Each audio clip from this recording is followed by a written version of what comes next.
Hello, and welcome back. The story you're about to hear isn't just folklore. It's based on a chilling viral account from Japan. It all centers on a remote, fog-covered road just outside Nara. Drivers keep reporting the same impossible sight. But the most disturbing detail isn't what they see. It's the handprint that's left behind on their rear window after they speed away. What is happening on that road? We'll uncover the full, terrifying truth later in the video. Subscribe now and click the bell so you don't miss the explanation. You'll want to hear this. Story 1. The Stalker in Shizuoka. Ethan Parker arrived in Shizuoka Prefecture on a wave of green tea-scented humidity and boundless, slightly naive optimism. At 24, he was a fresh-faced graduate from a Midwestern university, armed with a degree in English literature and a TESOL certificate that was still crisp. He had joined the JET program for the exact same reasons as thousands before him: a desire to find himself, a genuine passion for teaching, a deep-seated love for anime and ramen, and a quiet, unadmitted need to escape the predictable trajectory of his life back in Ohio.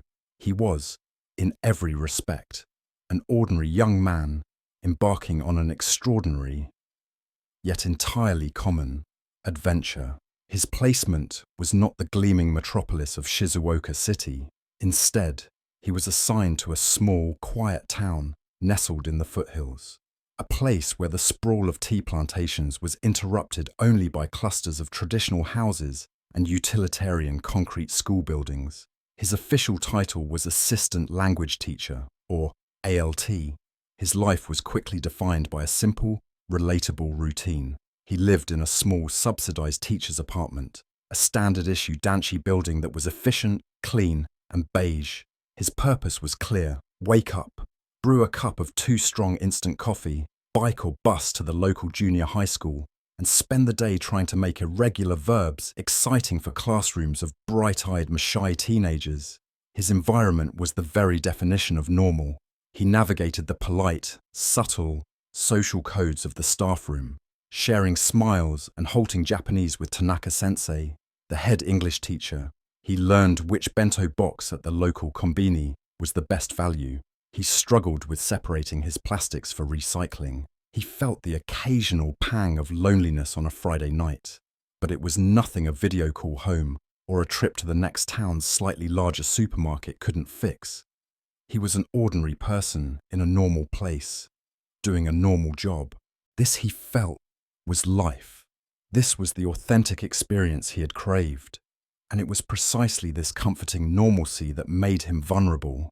The problem began with his commute. The bus was reliable, but agonizingly slow, meandering through tiny hamlets and stopping for every elderly person. He was often late for the morning staff meeting, a minor faux pas that earned him sympathetic, yet slightly tight, smiles from the headmaster.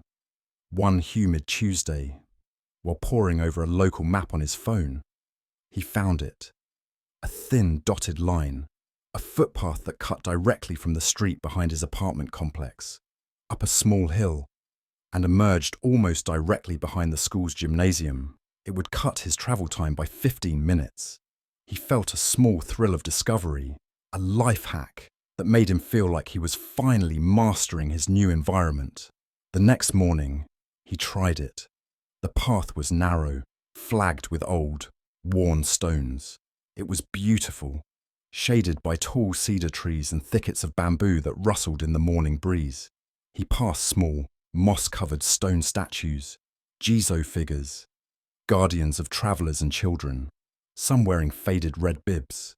It was only as he neared the crest of the hill that he realized the path cut directly through the corner of the town's oldest graveyard. He paused. The bochi was quiet, the air thick and still. Tall, weathered wooden sotoba tablets stood like pickets behind granite monuments. It was serene, not frightening. He was a rational, modern man. A graveyard was just a place of rest. He respectfully quickened his pace, gave a slight, awkward bow towards the rows of stones, and emerged by the gym, right on time. He was pleased. That afternoon, in the staff room, he casually mentioned his new, efficient route to Tanaka-sensei while they were grading papers. Ah, my commute is much better now, Ethan said, tapping his red pen. I found the footpath over the hill, the one through the bocce. Tanaka-sensei's pen stopped. He did not look up, but Ethan felt the energy in their small corner of the room change. It tightened. Ah, Tanaka-sensei said, his voice suddenly neutral. The path by the…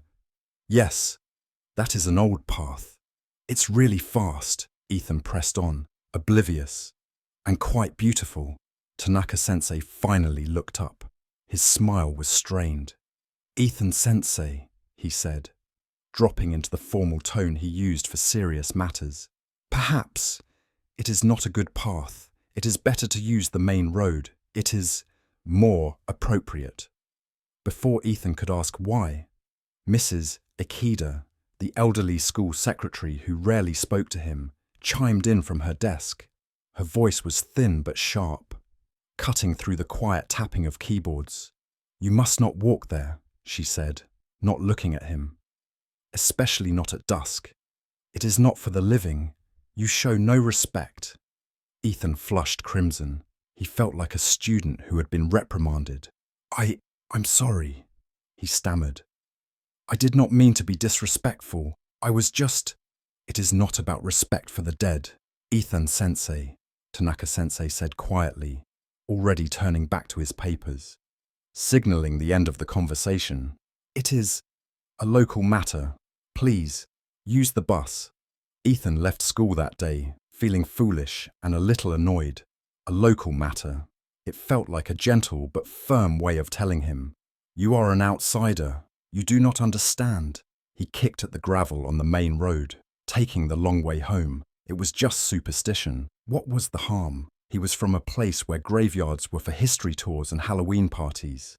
He decided they were being overly sensitive. For a week, he obeyed. He took the bus, stewing in the slow, meandering commute. But the following Friday, it was unavoidable. The school was hosting its annual culture festival, and he was roped into helping the second-year students dismantle their haunted house-themed classroom. By the time they were finished, sweeping up fake cobwebs and packing away plastic skeletons, it was nearly 8 p.m. The sky was a deep, bruised purple, and a heavy, wet fog was rolling down from the hills. The last bus had left. A taxi would be expensive. It was a 45-minute walk, or a 10-minute one. Don't be ridiculous, he told himself. He was a grown man. He wasn't afraid of ghost stories. He looked toward the hill. It was dark, yes, but he had his phone's flashlight. He felt a prickle of defiance. He was tired. He was sticky with sweat, and he just wanted to be home. He started up the path. The air was immediately cooler under the trees. His small flashlight beam cut a weak circle in the oppressive dark. The fog swirled around his ankles. The familiar daytime sounds, the cicadas, the distant traffic, were gone. The silence was absolute, heavy, like a physical weight pressing on his eardrums. He reached the edge of the graveyard. The stone monuments were stark, angular shadows in the gloom. He walked faster, his sneakers crunching on the gravel. Then he heard it. Beto, Beto, Beto. He froze. His blood felt like it had turned to ice water. The sound was distinctive. It was not a footstep. It was not an animal. It was a wet, slapping sound. The sound of a large bare foot, or perhaps a single getter, a wooden sandal, slapping onto wet, sticky mud. Beto, Beto, Beto. It was coming from behind him, on the path. He stood perfectly still. His breath hitched in his throat. The sound stopped. He was imagining it. It was the fog. It was an echo of his own steps. He forced himself to take a breath and started walking again. Faster this time. Beto, Beto, Beto. It started again. Instantly, it was keeping pace with him. Slap, slap, slap. It was just out of range of his flashlight. A presence defined only by its sound. He stopped. It stopped. Who's there? He called out. His voice sounded thin, pathetic. Only silence answered. He turned and pointed his flashlight down the path. Nothing, just the fog, the stones, and the oppressive, waiting dark. He turned back around, a cold dread, purer and sharper than any fear he had ever known, seized him. He began to run. He scrambled, slipped on the damp stones, and plunged down the hill, his heart hammering against his ribs. Beto! Beto! Beto! Beto! The sound sped up with him, right at his heels. A frantic, wet slapping. He didn't look back. He burst out from the trees onto the asphalt street behind his apartment, collapsing against a telephone pole, gasping for air. He listened. The night was silent again. No Beto, just the hum of the vending machine down the street. He stumbled into his apartment, fumbled with the key, and slammed the deadbolt. He leaned against the door, his entire body trembling. It was an animal, a wild boar, a prank. He repeated the words over and over, but he couldn't make himself believe them. The sound had been too regular, too deliberate. He didn't sleep that night. He sat on his sofa, the lights on, until the first grey light of dawn broke the horizon. Ethan avoided the shortcut. He didn't just avoid it, he altered his entire route. He started taking a different, even longer road to the bus stop, one that kept the hill with the graveyard far out of his line of sight. He became jumpy. He stopped staying late at school. He declined offers to go for drinks with the other teachers. His carefully constructed normal life was beginning to crack. The looks he got in the staff room changed. Tanaka-sensei and Mrs. Akida would watch him with a kind of sad, knowing pity. They didn't ask if he had taken the path again. They seemed to already know. The fear began to subside, replaced by a dull, constant anxiety. He convinced himself it had been a waking nightmare, a stress-induced hallucination. He was just a lonely gaijin in a foreign land, cracking under the pressure. About 2 weeks after the incident, he was walking home from the train station. He had gone to Shizuoka City for the day, trying to clear his head, to surround himself with the noise and anonymity of a modern city. It was late, past 10 p.m. The walk from the station to his apartment was long, taking him through quiet residential streets.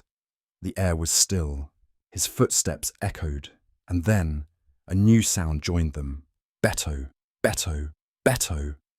It wasn't on the gravel path. It was on the paved asphalt, 20 yards behind him. Ethan's stomach dropped. He stopped. The sound stopped. He started walking, his pace quickening. The Beto, Beto sound sped up, maintaining its exact distance. It was the same wet, heavy slap, slap, slap, slap. This was impossible. This wasn't the graveyard. This was the main road. It wasn't in the graveyard. It had left. It had come for him. He broke into a dead sprint. He heard it sprint behind him, the sound impossibly fast. A terrifying Beto, Beto, Beto, Beto. He didn't dare look back.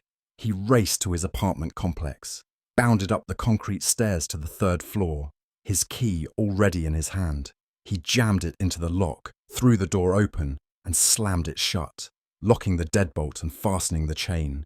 He was hyperventilating, his back pressed so hard against the door it hurt. Silence. He waited, his ears straining. He could hear his neighbour's television faintly through the wall. He could hear the hum of his own refrigerator. Then, from the hallway, right outside his door, Beto, Beto, Beto. It was pacing, back and forth. Slap, slap, slap, just on the other side of the thin metal door. He could almost feel the vibration. He slid down to the floor, his hand over his mouth to stifle his sobs. It knew where he lived. It paced for an hour, and then, as suddenly as it began, it stopped. The next day was a Saturday. He was supposed to help judge an English speech contest. He called in sick, his voice a hoarse whisper. He couldn't leave. He sat in his genkan, the small entryway, just staring at the door, for hours. He had to go to school on Monday. He couldn't lose his job. He felt like he was walking through a dream. He was exhausted, pale and paranoid. He saw threats in every shadow, in every student's sudden laugh. He was in his classroom during the lunch break. The students were all outside. He was cleaning the blackboard erasers, the chalk dust catching in the sunbeams. That's when he saw them, leading from the classroom's back window, which was closed and locked, to the edge of his desk, were footprints. They were not shoe prints. They were large, bare, single footprints. And they were caked in a dark, wet, glistening mud. A mud he recognized from the path. They were spaced far apart, as if from a creature with an unnaturally long stride, a single line of them, ending right where he stood. He heard a small gasp. Tanaka-sensei was standing in the classroom doorway, a stack of papers in his hand. His eyes were fixed on the footprints, his face pale. "Ethan-sensei," he whispered. "What have you done?" Ethan had no answer. He grabbed a rag and frantically, his hands shaking so badly he could barely hold it, scrubbed the muddy prints from the wooden floor. They left dark, damp smears before they were finally gone. Tanaka-sensei watched him, his expression unreadable. He said nothing else, just turned and walked away. Ethan's sanity was unraveling. He felt marked. He was being haunted, and the one person he thought might help, his colleague, now looked at him with something bordering on fear. That night, he went online. He sat in his dark apartment, the glow of his laptop illuminating his terrified face. He typed in Beto Beto, footsteps, graveyard, Shizuoka. Most of what he found were children's stories, illustrations of a comical, blob-like yokai with a big, smiling mouth and no eyes. Where in Geta, the stories were simple. Beto Beto-san is a harmless spirit that follows people at night. It's not malicious. It just wants to pass. If you hear it, the tales said, you must step to the side of the road, bow, and say, Beto Beto-san, Osaki ni Duzo. Beto Beto-san, after you, please. He laughed. A sharp, hysterical sound. It was a children's story. A bogeyman. He was being terrified by a cartoon character.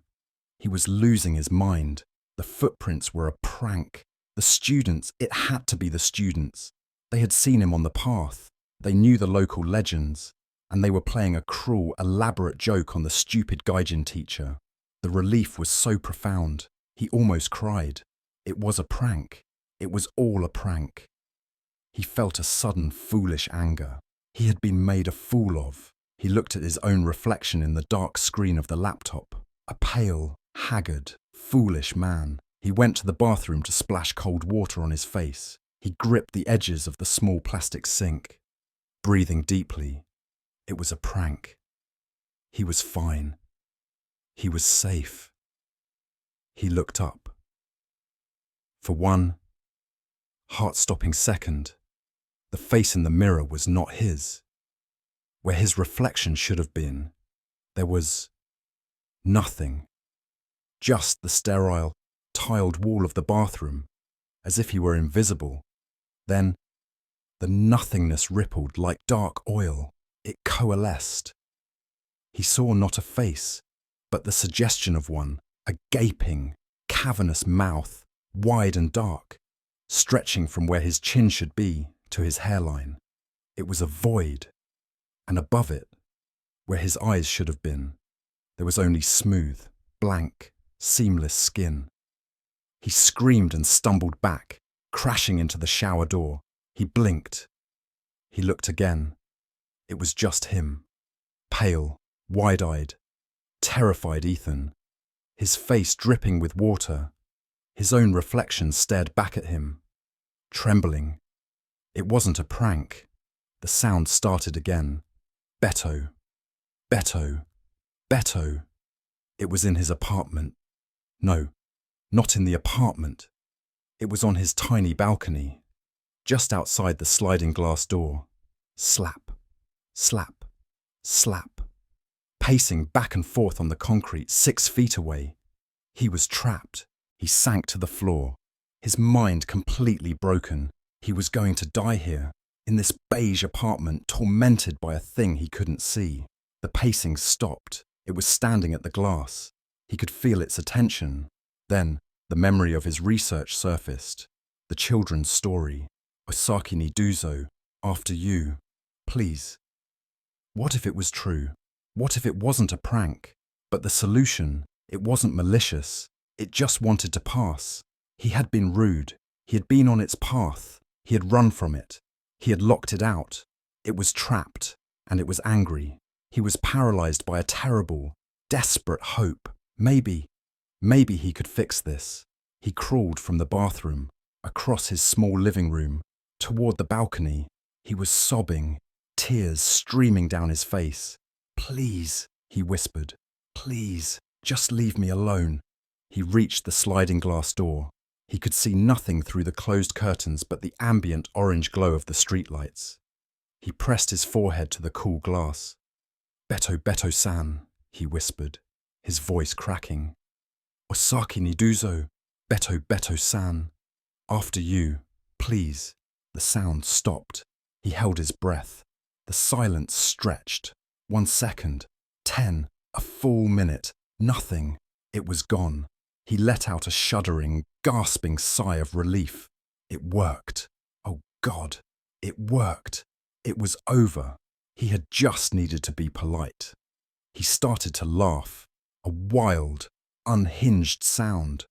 It was just a matter of manners. He pushed himself to his feet, weak with relief. He was alive. And from the genkan, by his front door, right behind him, came the sound. Beto, Beto, Beto. Ethan's blood didn't just run cold. It evaporated. He turned around, slowly. The sound was no longer outside. It was inside. It was in his apartment, near the entrance. He realized his fatal, catastrophic mistake. It hadn't wanted to pass him by. It had been standing at his door, politely waiting, and he had just invited it in. The wet, slapping sound moved from the entryway into the center of his small living room. It stopped, as if it was standing right in front of him. He could smell it now, an overwhelming, suffocating stench of ancient, stagnant pond mud, of wet decay, and of something metallic like old blood. He backed away, his hands raised, until he hit the balcony door. No, he whispered. Please, I'm sorry. Please go. The spot in the middle of the room, the empty space where the sound had stopped, seemed to grow darker. The air shimmered, and a shape began to resolve in the gloom. It was huge, far larger than a man, filling the tiny room. He saw a vast, wet, gaping maw, a smile of impossible width. Beto. The sound was no longer a footstep. It was a voice, a wet, guttural, joyful word. Ethan Parker opened his mouth to scream. The sound never came out. On Monday, Ethan Sensei was a no-call, no-show. This was highly unusual. By Tuesday, Tanaka Sensei was worried. He and the headmaster called the town office, who had a spare key to the teacher's apartment. They opened the door. The apartment was pristine, clean, orderly. Ethan's wallet and passport were on the kitchen counter. His keys were on the hook by the door. His laptop was open on his desk. It looked as if he had just stepped out for a moment. He must have fled, the town official said, baffled, gone back to his country. But his passport. Tanaka-sensei walked slowly into the center of the living room. He looked at the floor, his face grim. Mrs. Akida, who had insisted on coming, stood in the doorway, her hands clasped, chanting a low, Buddhist prayer. The apartment wasn't entirely pristine. In the very middle of the living room floor, there was a single, large, bare footprint. It was caked in a dark, wet mud that was already drying under the afternoon sun. It was facing the empty wall, as if its owner had stopped, and then simply ceased to be. Story 2. The Curse of the Suzuki Temple. The Japanese archipelago is saturated with the unseen. The unquiet spirits of crossroads, the yokai, are creatures of vibrant, chaotic folklore. They are the strange, the mischievous, the grotesque, a kappa in the river, a tengu in the mountains. They are stories told to frighten children and amuse adults. But there is another, older layer of belief. It is the belief in the kami, the spirits of place, of blood, of the very land itself. These are not monsters, they are gods, and they are far more dangerous. A yokai might steal your cucumber, but a kami demands observance. It is tied to the soil, to the stone, to the bloodline that first revered it. And when a kami is forgotten, when its shrine is neglected and its rituals cease, it does not simply vanish. It changes. It curdles. It waits. This is not a story of a yokai. This is a story of a place, a forgotten shrine in the green, damp hills of Toyama, and the new family that, in their blissful modernity, made the fatal mistake of calling it home. The family, by a cruel twist of fate, was named Suzuki. The house was Hiroshi Suzuki's dream, a sprawling 200-year-old kaminka purchased for a fraction of its Tokyo equivalent. It was a monument to rustic charm. He saw the thick, smoke-blackened beams, kiyaki wood, strong as iron, the spacious tatami rooms, and the expansive, overgrown garden as a paradise. A perfect antidote to the concrete and neon he'd left behind. He was a systems analyst, a man of logic. This house was a sound investment. His wife, Mika, felt something different. From the moment their car crested the final hill, a stillness settled over her. The air, thick with the scent of cedar and damp earth, felt heavy, as if she were walking at the bottom of a cold, green ocean. The property was bordered by dense woods on one side and a neighbour's fallow rice paddies on the other. At the very edge of their land, where the overgrown garden met the shadow of the forest, Mika had spotted it. A narrow path, almost invisible, led up the hill to a small clearing. In the centre stood a tiny stone structure, a hokora, no taller than her waist. It was a shrine. The path leading to it was choked with weeds and fallen branches, clearly untouched for decades, yet the hokora itself, and the small gravel square it sat on, was immaculate. There were no leaves, no bird droppings, no moss. It looked as if it had been swept clean only that morning. "How strange," Mika murmured, her hand tightening on the car door handle. "It's so clean." Hiroshi, hauling a box, glanced over. "Must be the wind. It's a natural clearing, probably creates a little vortex that keeps the leaves off. It's charming, isn't it? A little piece of history right in our backyard." But Mika knew it wasn't the wind.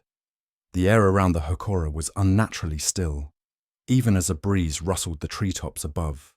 Not a single grain of gravel on that perfect square seemed to move. The silence there felt different, not empty, but expectant. It was the first sign, a tidy grave in a forgotten cemetery. The land was keeping its own counsel, and the Suzukis were interrupting a long and patient vigil. The first week was a flurry of unpacking and discovery. Their 8-year-old daughter, Sora, fell in love with the rambling house, finding endless tokonoma and sliding shoji screens to hide behind. Their dog, a robust 2-year-old Akita named Shiro, seemed thrilled by the new smells, bounding through the overgrown yard with endless energy. The first true fissure in their new life appeared on the third night. It came from the neighbouring farm. At precisely 3:33 a.m, Mika was jolted awake. It was the cows. The neighbour, an old man named Hayashi, kept half a dozen. They were bellowing, but it was not the low, placid moo of cattle. It was a unified, guttural, rhythmic moan of abject terror. It was a sound from a slaughterhouse, deep and agonizing, and it filled the valley. Hiroshi sat up, rubbing his eyes, his voice thick with annoyance. "What on earth? He needs to check his fences. Must be a fox or a badger spooking them." He stumbled to the window, peering into the blackness. Nothing, just cows being stupid. He slid the window shut, muffling the sound. "Go back to sleep." Mika lay awake, her heart hammering. The sound wasn't chaotic. It was horribly synchronized. as if the animals were all staring at the same terrible thing. The bellowing continued, sharp and distressed, for 10 minutes. Then, as if a switch had been thrown, it stopped, not faded, but cut to absolute silence. Animals see the world differently. They are attuned to the shift in the air, the scent of the predator, the charge in the atmosphere that precedes the lightning strike. The cows had sensed the predator, but it was not one of flesh and blood. The next day, the true target of the disturbance made itself known. Shiro, the Akita, changed. The dog, previously so bold, would no longer go near the back half of the property. He would trot to an invisible line, about 50 meters from the forest's edge, and stop dead. His hackles would rise in a thick ridge from neck to tail. He would stare, not at the hokora on the hill, but at a patch of dense bamboo grove just to the left of it, and a low, guttural whine would begin deep in his chest. "He's just not used to the country smells," Mika said, her voice tight with a conviction she didn't feel. She clapped her hands. "Come on, Shiro, koi." The dog flinched, looked back at her with desperation, and then stubbornly sat, refusing to move an inch closer. "Maybe they're a wild boar," Hiroshi offered, walking over to pat the dog's tense flank. "He's a hunting dog, but he's a city boy. He's probably never smelled anything bigger than a poodle," but this wasn't the alert, aggressive stance of a dog tracking prey. This was not excitement. This was a profound, instinctual refusal. Shiro was not trying to get at something. He was trying to keep himself away from it. He was guarding the family, placing himself between the house and the thing in the bamboo. Shiro had smelled death, not the simple biological death of the forest floor, but the cold, mineral scent of something that was dead and yet would not lie down. A week passed. The family settled. Hiroshi set up his home office. Mika began the Sisyphean task of weeding the garden. The cows were silent. Shiro maintained his armed neutrality at the edge of the yard. It was almost peaceful. It was this peace that gave Hiroshi his next idea. "I'm going to clear that old path," he announced one Saturday, brandishing a pair of rusty shears he'd found in the shed. "It's our land. I want to see where it goes. Maybe the main shrine is up there." "Hiroshi, I don't think you should," Mika said, standing from her patch of weeds. "Why not? It's just a path." "It feels wrong. Just leave it." "Mika, it's a garden, not a graveyard." He laughed. "Stop being superstitious." He hacked his way through the curtain of vines and thorns, Sora trailing him at a safe distance, excited by the adventure.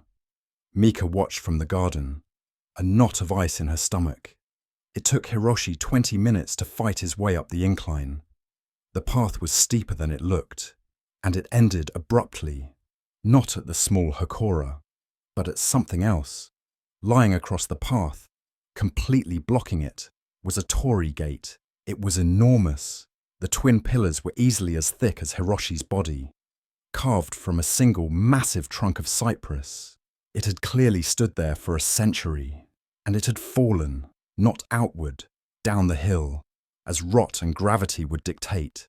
It had fallen inward, up the hill, toward the shrine it was meant to guard. The bases of the pillars were not rotted.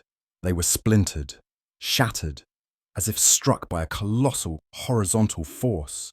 "Whoa!" Hiroshi whistled, impressed. "Look at that! Sora! A typhoon must have done this. Incredible force." He ran his hand over the splintered wood. "Solid. We could use this for, I don't know, a bench." He stepped over the fallen crossbeam, moving from the outside of the gate to the inside. As he crossed the threshold, Mika, watching from below, felt a sudden, sharp cold rush down the hill, so potent it made her gasp. It smelled of ozone and rust. Sora, who had been following her father, stopped short at the fallen gate. She would not cross it. Hanging from a splinter of the shattered wood, Hiroshi failed to notice a single, sodden, faded length of rope, part of the Shimenawa, the sacred boundary rope. that had been torn from its moorings. A torii is a gate. It separates the world of the profane from the world of the sacred, or, in some cases, the world of the living from the world of the contained. This one had not just fallen, it had been breached. The seal was broken, and Hiroshi Suzuki, a man of logic, had just cheerfully stepped across the ruins of the wall, right into the cage, that night. Sora began talking to her new friend. Mika was tucking her in. The Fusuma, sliding doors of her room were open to the hallway, and from there one could see the rain-slicked window at the end of the hall, which looked out over the dark, wooded hill. Sora was humming a tune Mika didn't recognize. It was a strange, discordant melody with too few notes, repeated over and over. "Who are you humming to, Sora-chan?" Mika asked, smoothing her blanket. Sora looked past her, toward the dark window. "The tall man," she said, her voice clear and conversational. Mika froze. "What man?" "The tall man in the trees. He's sad." "There's no man out there, sweetie. It's just the trees." "Yes, there is," Sora insisted, not scared, but certain. "He's standing by the broken gate. He's waiting." Mika's blood ran cold. She quickly slid the shoji screen over the window, blocking the view. Later, when she told Hiroshi, her voice was trembling. He put his arm around her. An imaginary friend. "Mika, all kids have them. It's healthy. It's a sign of a creative mind." "The tall man. It's from that video game, isn't it? Slender Man?" She's never seen that. She heard it at school. Then, "You're overtired. This house is just old. It's making you jumpy." But Mika had seen her daughter's face. It was not the face of a child playing a game. It was the face of a child having a simple, factual conversation. The next day, Mika pressed her.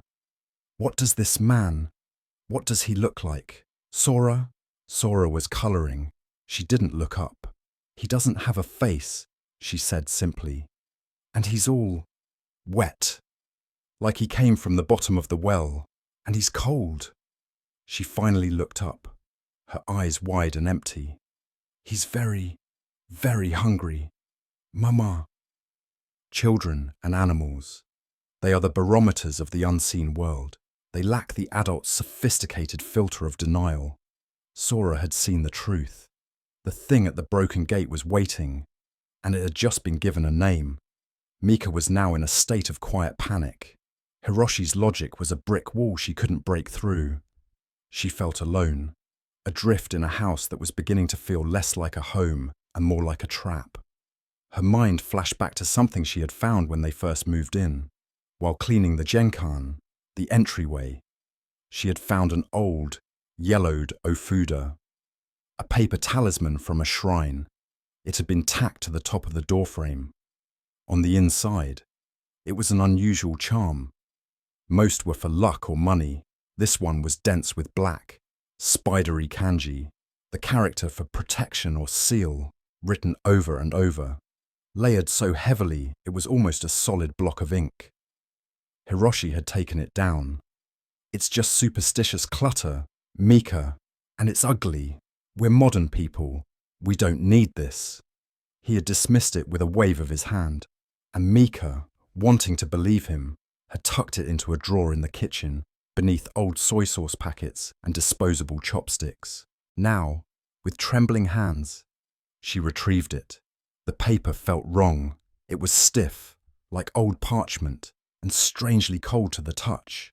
The ink, which she remembered as faded and brown, now seemed impossibly dark, a rich, glossy black, as if it were still wet. She held it up. It was a charm from a famous shrine in Kyoto, a place known for exorcisms. She was holding the last desperate defense of the family who had lived here before, a defense that, given the house's long vacancy, had clearly not been enough. She tacked it back above the door, her heart pounding, knowing it was a gesture far too small and far too late. She couldn't stay in the house. The next day, desperate for answers and a dose of normality. Mika took Sora into the small village at the base of the hills. While Sora looked at candies in the local shop, Mika struck up a conversation with the proprietor, Mrs. Tanaka, an elderly woman with eyes as clear and sharp as glass. Mika mentioned where they had moved. The old kominka on the West Hill, the one with the Suzuki namestone by the gate. Mrs. Tanaka was pouring a small cup of complimentary mugicha. At the mention of the name, her hand jerked. The cup slipped, shattering on the stone floor. Hot tea splashed everywhere. "Oh," the old woman gasped, her face instantly ashen. "Forgive my clumsy hands. I am old." She bent down stiffly, picking up the pieces, but her hands were shaking violently. "Are you all right, Tanaka-san?" Mika asked, helping her. Yes. The woman avoided Mika's eyes. "It is just that place, the Suzuki house. It has been empty for a very long time. The land there. It is tired." The atmosphere in the tiny shop had changed, grown cold and brittle. This was not a simple stumble. This was a shock. Mika grabbed the woman's thin wrist. Her voice dropped to a whisper. "Tanaka-san, please, what about the shrine? The little one on the hill?" Mrs. Tanaka stopped, her eyes wide with a terrible, ancient fear. She looked at Sora, who was now watching them, and then back at Mika. "That is not a place for children," she whispered, her voice a dry rasp. "It is not a place for the living. You must understand, that is not a shrine to bless. It is a shrine to contain." The final piece of the lock fell away. The denial Mika had been clinging to shattered. "What?" Mika breathed. Mrs. Tanaka pulled her into the back room, a small space smelling of old tea and incense. "Sit," she commanded. And as Sora watched from the doorway, the elder began her story. "That land," she began, her voice low. "It has always belonged to a family named Suzuki, not your Suzukis," she said, staring hard at Mika. "An older line, a forgotten line. They were not farmers. They were guardians. For 300 years, their task was to tend that shrine. Tend it, but it's tiny. The Hokora you see is just the anchor. The shrine is the hill, girl, the whole hill, and the thing inside it." Mrs. Tanaka leaned closer. "The stories say that long ago, a thing was drawn there, a starved kami that fell from grace, or perhaps something that crawled up from the roots of the mountains. It was a spirit of hunger. It would come down to the village and children would vanish. Cattle would be found in their fields, torn apart. The Suzuki family, the old one, they had a powerful priestess. She could not destroy it, so she made a pact. She bound it to the hill. She built the torii as a seal and the Hokora as a feeding trough. The family's duty was to provide for it. Small offerings, rice, sake, sometimes, blood, a chicken, a rabbit. Just enough to keep it placated, to keep it asleep. "But what happened to them?" Mika asked, her throat dry. "The line thinned. The war came. The last son died in Manchuria. The last daughter married and moved away, desperate to escape the family curse. She called it, she died in childbirth. By 1950, there was no one left. The rituals stopped. The offerings ceased." Mrs. Tanaka's eyes were terrifying. "For 70 years, it has been waiting, starving. The torii was the last seal, built with prayer and blood. And you say your husband, he crossed it. He stepped over it," Mika whispered. "He invited it in," the old woman corrected. "It has been sleeping, but the neglect has made it a demon. The cows. That was its first proper meal in decades. A taste. It is waking up. And now, a new family has come." The elder looked at Sora, who was still standing in the doorway, her face pale. "A new family." Mrs. Tanaka repeated, her voice cracking. A new family, with the same cursed name. The ephemeral peace that followed the coin's discovery did not last. It was, in hindsight, merely the silence of a predator drawing a bead on its prey. The whispers in the Suzuki home, once fleeting as the rustle of silk, now clung to the walls like damp cobwebs. They were no longer suggestions but demands, a sibilant chorus that rose in volume as the moon waned.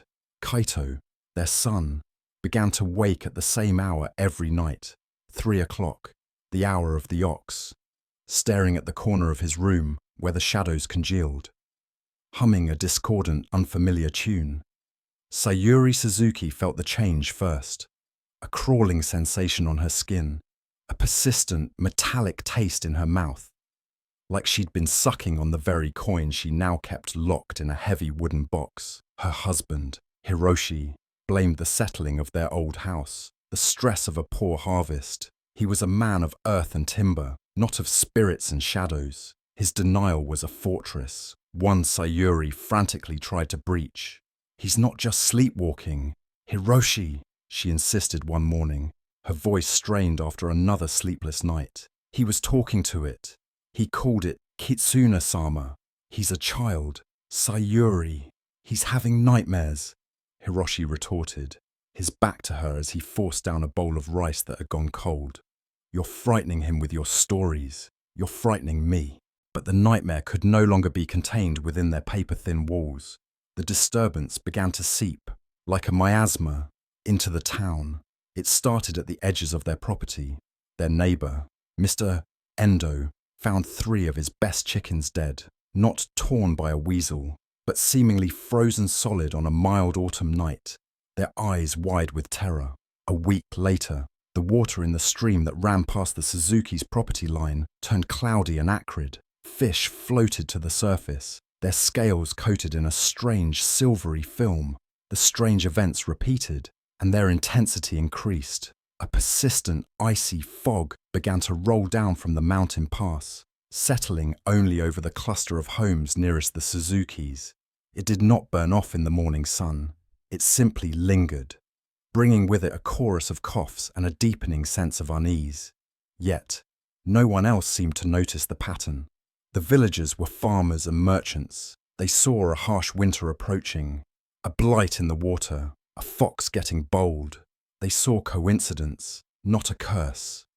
This isolation, this collective blindness, was perhaps the most terrifying part. Sayuri was screaming in a room full of people who could not hear her. Desperate, she took the coin from its box. It was cold, impossibly, painfully cold to the touch, and made the arduous journey up the mountain to the small, dilapidated shrine tended by the old monk, a man the village respected but mostly ignored. She found him not in quiet meditation, but in a frantic flurry of activity. He was reinforcing the shrine's shimenawa, the sacred rope, with fresh straw, his knuckles raw and bleeding. His eyes, usually serene, were wide with a stark, animalistic fear. "You are too late," he rasped, not even looking at her as she approached. He was chanting, a low, guttural sutra. "Please, master," Sayuri pleaded, bowing low and extending the silk-wrapped coin. "My son, our home, the village." The moment his eyes fell on the coin, the monk recoiled as if struck. He dropped his straw and stumbled back, his prayer beads scattering on the stone path. "Fool," he hissed, his voice cracking. "You did not find this. It did not let you find it. You took it. I don't understand. It was a gift, a blessing." "A blessing?" The monk let out a hollow, terrifying laugh. "That is not a blessing, child. That is a lock. That is a bargain. For centuries, that coin sealed a compact.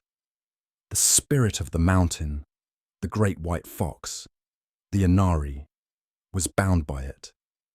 It was a vicious, hungry kami, angered by the first settlers who defiled its forests. My ancestors struck a bargain. The spirit would be its guardian, protecting the village from famine and plague, and in return, it would be fed. It would be bound. Sayuri's blood ran colder than the coin in her hand. Fed? Fed what? Life, the monk whispered, his eyes darting to the darkening woods around them. Energy, a small price, paid by my lineage, generation after generation, in meditation and prayer, to keep the seal strong. We contained it. We placated it. He pointed a trembling finger at the coin. That coin was the final plug. By taking it from hallowed ground, you did not just steal. You declared the bargain void. You have broken the seal. A terrible, unnatural wind tore through the clearing, extinguishing the incense burners.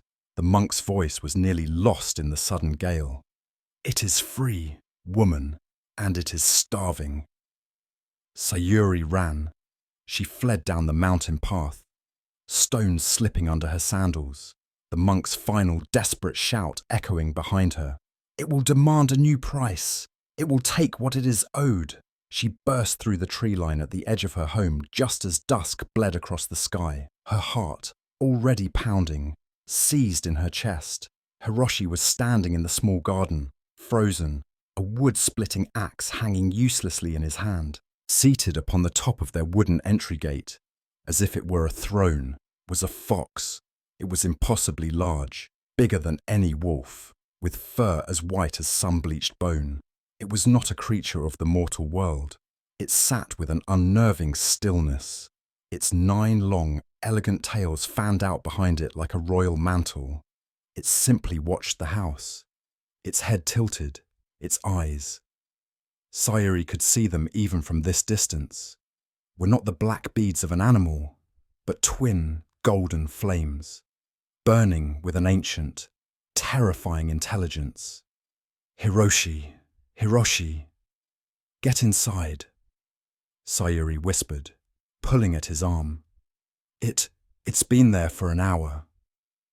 Hiroshi stammered, his rational fortress crumbling to dust. I shouted. I threw a rock. Sayuri, it smiled. The fox turned its magnificent, terrible head. It looked directly at Sayuri. The golden eyes held her, pinned her. It knew her.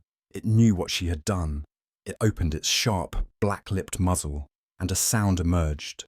Not a growl, but a high, thin sound that sounded impossibly like a woman's laughter. Their neighbour, Endo, walked by on the path, hunched against the unnatural cold. Endo-san! Sayuri shrieked, desperate for another witness. Look, on the gate, do you see it? Endo squinted, pulling his scarf tighter. See what? Suzuki-san? There's nothing there but frost. You should get your family inside. There's a storm coming in, a bad one. He hurried on, casting a worried look back at the clearly hysterical woman. Sayuri and Hiroshi stumbled back into their house, barring the door. The phenomenon repeated, the intensification, the disbelief. They were alone.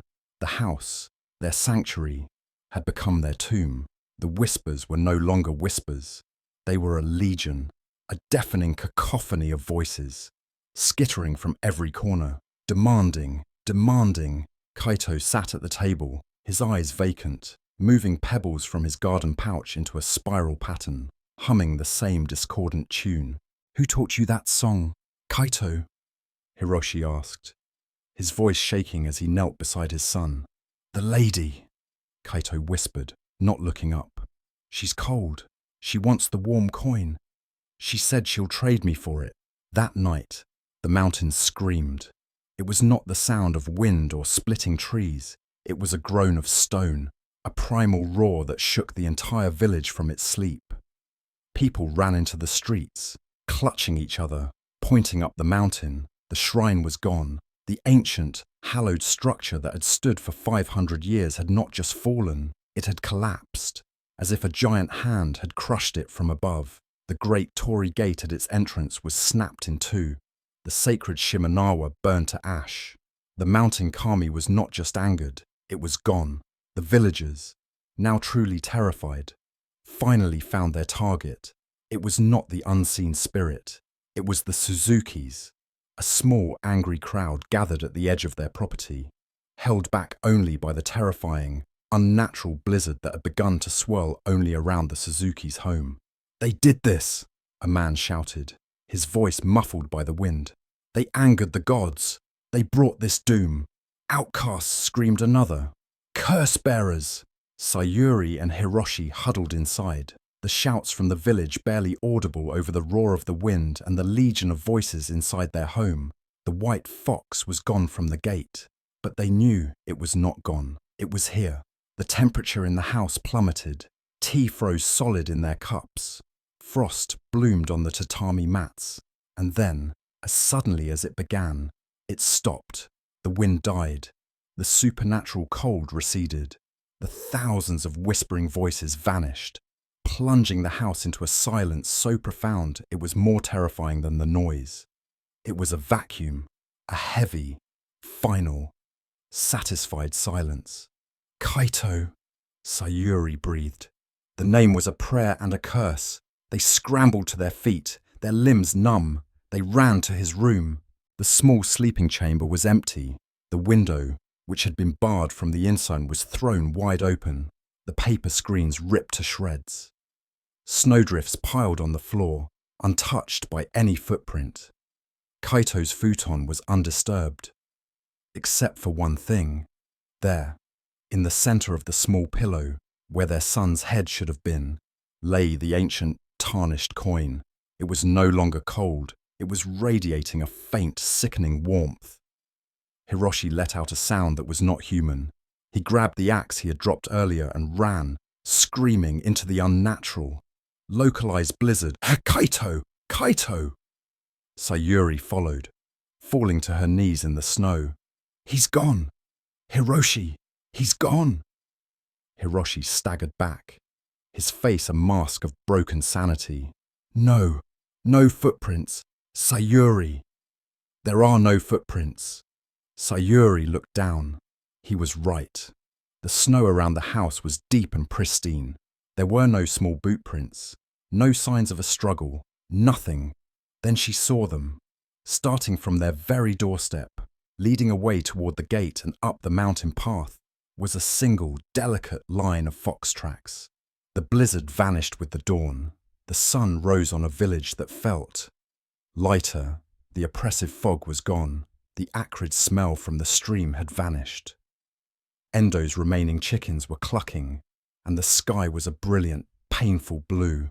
The terror of the night receded, replaced by a communal, exhausted relief. The curse had passed. The gods were appeased. The old monk found Sayuri and Hiroshi in Kaito's room, exactly as they had been hours before, staring at the coin. Hiroshi was rocking back and forth, muttering. Sayuri was hollow, a husk. The monk, who looked to have aged decades in one night, did not offer comfort. He only offered the truth. He knelt, his joints cracking, and looked at the coin. "The price has been paid," he whispered, his voice dead. "The bargain is renewed." What do you mean?" Sayuri managed, her voice like broken glass. It took him. It is a guardian. Suzuki-san," the monk said, his eyes closed. "A guardian of balance, a guardian of the land. It does not think as we do. It does not feel love or pity. It understands only contracts. You broke the old contract. It demanded a new one. The coin was the offering. It required a soul to bind it." He continued, his voice monotone, as if reciting a scripture he now despised. The land was unprotected, the spirit was free, and it would have consumed this entire valley in its hunger. It offered a choice, a new offering, a new guardian to be bound to the land, to power the seal in its place. A new guardian? Sayuri's mind could not, would not, grasp the words. The monk's eyes snapped open, and they were filled with a terrible, profound pity. "The final offering has been made. The seal is restored. The village is safe." He rose, painfully, and walked to the shattered window. He pointed. Look! Sayuri's body moved without her command. She crawled, then stumbled, to the window, her eyes following his pointing finger. She looked past the gate, past the frightened, whispering villagers who were already beginning to clear the road, and up to the mountain, to the ruins of the shrine. The great white fox was gone. But something else was there, sitting perfectly still on the broken steps of the shrine, silhouetted against the morning sun, was a small, pale white fox. It was not the great, nine-tailed spirit. It was small, young, and its fur was the color of winter frost. As if it felt her gaze, it turned its head. It looked down the mountain, across the valley, and its eyes met hers. For one agonizing, soul-shattering instant, Sayuri was not looking at an animal. She was looking into her son's eyes. But they were not his eyes, not anymore. They were empty, ancient, and endlessly cold. They were the eyes of a prisoner. Sayuri Suzuki collapsed, a silent scream tearing her throat raw, the world dissolving into a merciful, absolute darkness. Hiroshi, left alone, finally picked up the coin. It felt like any other piece of metal now, dull, lifeless, and worthless. The price had been paid. The final offering was not given. It was taken. And on the mountain, the new guardian began its lonely, eternal watch. The silence in the hallway was no longer empty. It was heavy, suffocating. It was a weighted blanket of absolute dread. Minjun hadn't moved from the doorway for what felt like an hour, though the cracked screen of his phone, now displaying nothing but a dead black void, had only read 3:14 a.m. moments ago. The air had turned frigid, so cold his breath plumed in front of his face, a small, terrified cloud in the oppressive darkness. Every light in the Mangwondong apartment had blown, not with a pop, but with a soft, sighing fizzle, one by one, as if the very light was being inhaled by something. The only illumination came from the jaundiced glow of the city outside, a glow that seemed too far away, filtering weakly through the grimy balcony window. And then, the sound. It wasn't the scratching he had heard earlier. This was new. A wet, intermittent shush. Shush. Shush. It was the sound of something heavy and damp being dragged across the linoleum floor of the narrow hall. Minjun pressed his back flat against the wall, his hand gripping the defunct phone so tightly his knuckles were white. He tried to swallow, but his throat was sandpaper. The smell hit him next, a coppery metallic tang, like old rust, layered over the nauseating sweetness of spoiled milk and damp, decomposing fabric. He gagged, stifling the sound with his fist. Shush! Shush! Shush! It was closer. It was just around the corner. In the C-shaped bend that led to the bathroom, he was trapped. The front door was on the other side of that bend. His only escape was blocked. "Who's there?" His voice was a pathetic croak, absorbed instantly by the sound-deadening cold. "I'm calling the police. The dragging sound stopped. An awful, definitive silence crashed back in. Minjun held his breath, listening. He could hear his own blood roaring in his ears. A frantic drumbeat against the stillness. Did it leave? Did I scare it? A low, wet click echoed from the hallway, like a joint popping, and then another click-clack. He squeezed his eyes shut. Please, please, just be a thief. Just be a person. When he opened them, his world dissolved. It was in the hallway. It hadn't been there a second ago. It was standing, but standing was the wrong word. It was unfurled. It was tall, impossibly tall, its head scraping the textured ceiling, but its body was contorted, hunched in ways a human body could not bend. It was a woman, or had been. Long, matted strands of black hair, slick and dripping with a dark, viscous fluid, hung like a curtain, completely obscuring its face. Its skin was the colour of old, wet parchment, bluish grey, and stretched so tightly over its limbs that the bones underneath seemed to threaten to tear through. It wore a tattered, pale-coloured gown, soaked and clinging to its emaciated frame. Minjun's mind tried to reject what he was seeing, tried to categorize it, but it failed. The thing vibrated. A low, subsonic hum seemed to emanate from it, rattling his teeth. Then, slowly, as if with great effort, it began to tilt its head. The curtain of black, dripping hair parted. There was no face, not in the conventional sense. Where a face should be, there was only a concave, pale mask of skin, featureless except for a single, gaping, circular black hole where the mouth should be. It was a perfect, dark oeil, an absence of matter, and from this hole, a sound began to billow out, not a scream, but a high-frequency static, like 1,000 radios tuned to dead air, overlaid with the wet, desperate gasping of a drowning victim. The sound punched into Minjun's skull, bypassing his ears, making his vision swim and his knees buckle. He fell, scrambling backward on the floor, his hands slipping in something wet he couldn't identify. He hit the balcony door, the glass rattling in its frame. He was cornered. The entity twitched. Its head snapped back to a straight, upright position with a sound like a bundle of dry sticks breaking, and then it moved. It didn't walk. It didn't crawl. It collapsed forward onto all fours, but its limbs were inverted, the elbows and knees bending backward, like a spider. In a single, horrifying burst of motion, it scuttled across the floor, its wet hair dragging, its limbs click-clacking on the linoleum with sickening speed. In less than a second, it was no longer on the floor. It was on the wall, clinging to the wallpaper, its head hanging upside down, the black void of its mouth still emitting that deafening static. It crawled across the wall, then onto the ceiling, its movements defying gravity. Jerky and unnatural, it paused, directly above him. Minjun was broken. He was no longer a person. He was just a container for terror. He couldn't scream. He couldn't breathe. He could only watch, tears streaming down his face, as a single drop of black, foul-smelling liquid dripped from the thing's matted hair.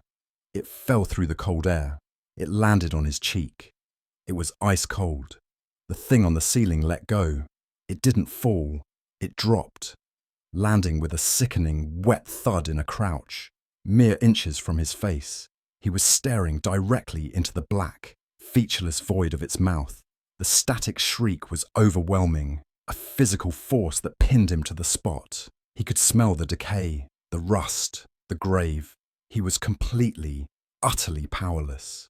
He saw his own terrified, wide-eyed reflection in the slick, pale skin of its forehead. Slowly, one of its hands, a grotesque thing of long, grey fingers and split, blackened nails, rose from its side. The joints popped, click-clack, as it uncurled. It reached for his face. Minjun finally closed his eyes as the freezing, needle-like tips of its fingers touched his skin. Abrupt cut to black. The static cuts off instantly. Pause. Then, the narrator's voice, calm and clear. And breathe. Just take a second. Pull yourself back. Feel the chair you're sitting on. Feel the air in the room. That feeling, that cold, primal, paralyzing dread that just gripped you. That is the essence of the abyss. That is what we are here to explore. Hello, my friends. We've just witnessed the absolute peak, the climax of the terror in that Mangwon apartment. This is the moment where the story tips over the edge, where the protagonist and us are confronted with the full, unfiltered manifestation of the horror. It's that terrifying, intimate moment where you are face to face with the impossible and you realize you are completely, utterly powerless. It's a feeling that makes the blood run cold. And if your heart is pounding right now, it means we're connecting with that fear on a very real level. This channel is my passion. We don't just tell scary stories here. We try to live them. We try to dissect them. We chase that cinematic, photorealistic dread. We dig into the urban legends, the haunted histories, and the dark folklore that other people are too afraid to touch. We are building a community of explorers, people who aren't afraid to turn off the lights and stare into the darkness, waiting for it to stare back. If this is what you've been looking for, if you crave horror that gets under your skin and stays there, then I am personally inviting you to become part of this. Right now, hit that subscribe button. Don't forget to ring the notification bell, because the darkness we explore here is persistent, and you won't want to miss a single investigation. We are just getting started, and the stories we have planned are only going to get deeper, darker, and more intense. And I need to hear from you. That's the most important part. What would you have done in Minjun's place? Have you ever had an experience so terrifying, so real, that you couldn't even make a sound? Let me know in the comments below. Your experiences, your theories, and your fears. They fuel this channel. They tell me where we need to go next. Pause. The narrator's tone becomes more conspiratorial, more analytical. Now, that climax we just saw, that horrifying entity, that was the what. But the real horror, the urban horror that we're about to dive into, is the why. A ghost like that isn't just in a building. It is the building. It's born from the concrete and steel, a symptom of a sickness in the city itself. What happens when a city, in its rush to build shiny new towers, paves over a forgotten cemetery, a place of tragedy, or a dark ritual site? What happens when the past refuses to be buried? Minjun's story isn't over, and what he encountered in that hallway is just one piece of a much larger, more terrifying puzzle. We've seen the manifestation. Now, we are going to unravel the legend. We are moving from this single haunted apartment to the sprawling, dark legends of Korea, from the haunted roads by the Cheongju Reservoir to the whispers of rituals that were never meant to be stopped. The climax was the peak. But now, we step off the edge. Stay with me. The main investigation is about to begin. Story 3. The Ghost in the Tokyo Apartment. Kai had chosen Shinjuku for the noise, for the relentless, anonymous pulse of a million lives colliding. He'd thought the sheer density of humanity would be a shield against the loneliness of being a foreign student in a city that felt, at times, like a fortress. He was wrong. His apartment, Room 203, was a perfect 6-tatami mat cube of isolation, a one-room mansion, the rental agent had cheerfully called it. A cruel joke for a space so small that Kai could touch his desk, his bed, and his kitchenette counter all at the same time. The room was a shoebox, and the lid felt like it was pressing down, suffocating him in the recycled air of the humming conditioner and the constant, low-level electronic buzz from his laptop, his phone, his mini fridge, and the tiny, second-hand television perched on a plastic crate. The city's noise, the very thing he'd craved, was a distant roar. Inside Room 203, the only sound was the hum. It was a sterile, digital sound, the sound of isolation in the 21st century. The first crack in his fragile reality appeared at 3:07 a.m. Kai woke with a jolt, his heart hammering against his ribs. The darkness in the room was absolute. Save for the single red standby light on his TV, he'd had a nightmare, a fleeting, formless terror of static and falling. He reached for his phone on the tiny bedside stand, his modern-day security blanket. His fingers met smooth, empty wood. He sat bolt upright. The room was cold. He fumbled for the lamp, flooding the tiny space with harsh, yellow light. The phone was gone. He knew he had put it there. He always did. It was a ritual. Wallet, keys, phone. A frantic search began, which was almost comical in a room he could cross in 3 strides. He tore his single blanket off the futon. He looked under his pillow. He checked his desk, his backpack, the kitchenette counter. He opened the mini fridge, the microwave. He even looked in the tiny, cupboard-like bathroom. Nothing. Panic, sharp and metallic, rose in his throat. It wasn't just a phone, it was his lifeline, his connection to his family, his classes, his maps, his entire existence in this foreign place. He spent over an hour tearing the minuscule apartment apart, his breathing growing ragged. He finally found it at 4:52 a.m. It was inside his rice cooker. The appliance was cold, unplugged, and sitting on the floor. The phone was nestled inside, screen down, on the dry, uncooked rice. He stared at it, his mind refusing to process the image. He must have been sleepwalking. It was the stress. Midterms were coming, and his Japanese was still patchy. He was exhausted, lonely. That had to be it. He retrieved the phone, his hand shaking, and placed it back on the stand, forcing a laugh that sounded thin and brittle in the pre-dawn silence. He checked the time. 3:07 a.m. He froze. He looked from his phone, which clearly read 4:53 a.m., to his digital alarm clock on the desk. The clock, a cheap plastic thing, was frozen. Its green numerals glowed unblinking. 3:07. He tapped it. The numbers didn't change. He unplugged it and plugged it back in. The clock reset to 12 and quick. Sleepwalking.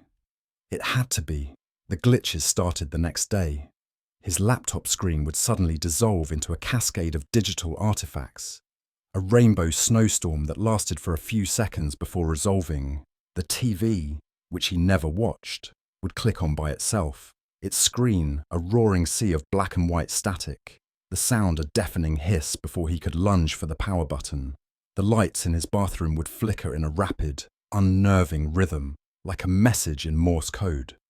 He blamed the building's wiring.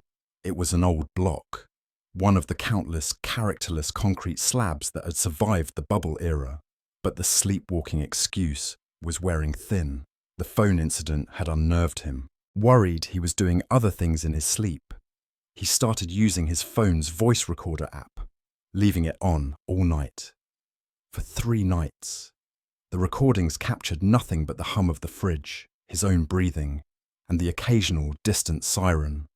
On the 4th morning, he sat on his futon, sipping instant coffee and scrolling through the audio file. He was about to delete it when he saw a spike in the waveform. About 3 hours in, he put the phone to his ear and listened. Amidst the white noise of the room, a sound emerged. It was not his voice. It was not the building. It was a whisper, dry as rustling paper, but with a distinct, synthesized edge, as if it were being filtered through a cheap speaker. It was one phrase, spoken in perfect, accentless English. "Don't look." Kai dropped his coffee. The cup shattered on the floor, brown liquid seeping into the tatami. He didn't notice. He played it again and again. The voice was emotionless, digital, and undeniably there. It was in his room. He fled the apartment and spent the day at the university library, surrounded by the comforting presence of other students. But the whisper echoed in his head. Don't look. Look at what? That evening, he tried to find a rational explanation. He spoke to his neighbor, an elderly woman who always bowed too deeply and never met his eyes. He asked her about the building's electricity. She paled, muttered something about bad signals, and shut her door. He tried the landlord, a gruff man in a cramped office filled with smoke. "Building is old," he grunted.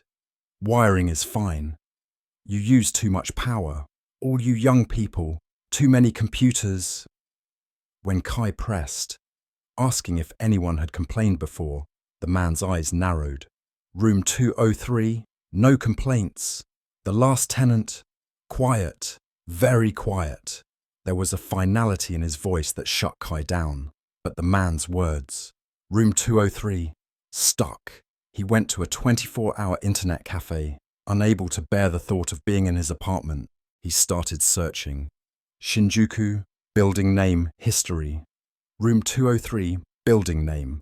He found it on an obscure, decade-old local news forum. The post was titled, Tragic death in Shinjuku apartment. The article was brief.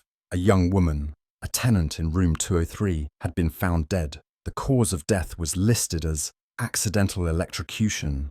The report mentioned a large amount of modified electronic equipment found in the room, but it was a comment on the forum post, left a year after the incident, that made Kai's blood run cold. The commenter claimed to be a friend of the deceased. Yumi wasn't careless when she was terrified. She said something was talking to her. It started with the TV, then her computer. She said it lived in the static. She was trying to build a machine to see it. She said it kept telling her not to look, but she was going to. Anyway, she was so smart. I should have believed her. Kai read the comment 3 times. A machine to see it. Don't look. He returned to his apartment as the sun was rising, his mind a numb fog of terror and disbelief. He had to know. He started taking photos of his room with his phone. He snapped pictures of the walls, the desk, the TV, the corner where the main power outlet was. At first, they looked normal, just bleak, poorly lit photos of his cramped life. He took dozens, documenting every angle. Then he started looking closer, zooming in. The photos were corrupted. Not all of them, but many. Digital artifacts, like the ones on his laptop, streaked across the images. Blocks of pixels were the wrong color. Strange. Jagged lines of static obscured parts of the room, but it wasn't random. The glitches were concentrated. They seemed to swarm around the television. They clustered in the reflection on its dark, blank screen. They were densest in the corner by the power outlet, blurring the wall into an unrecognizable smear of digital noise. He took a picture of himself in the small bathroom mirror. His face was pale, his eyes wide, but on the phone screen, a streak of green and magenta static obscured his reflection, right where his eyes should have been. He felt a primal urge to smash the phone, to throw every piece of electronics out of the window, but he was frozen, trapped between the rational world that insisted this was impossible and the cold, digital whisper on his recorder. He spent the next 2 days in a state of suspended terror, attending classes like an automaton, returning to the apartment only to sleep, which he did with all the lights on. The glitches worsened. The TV now turned on every few hours, always to static. The lights flickered constantly, and the whisper. He heard it again, not on a recording.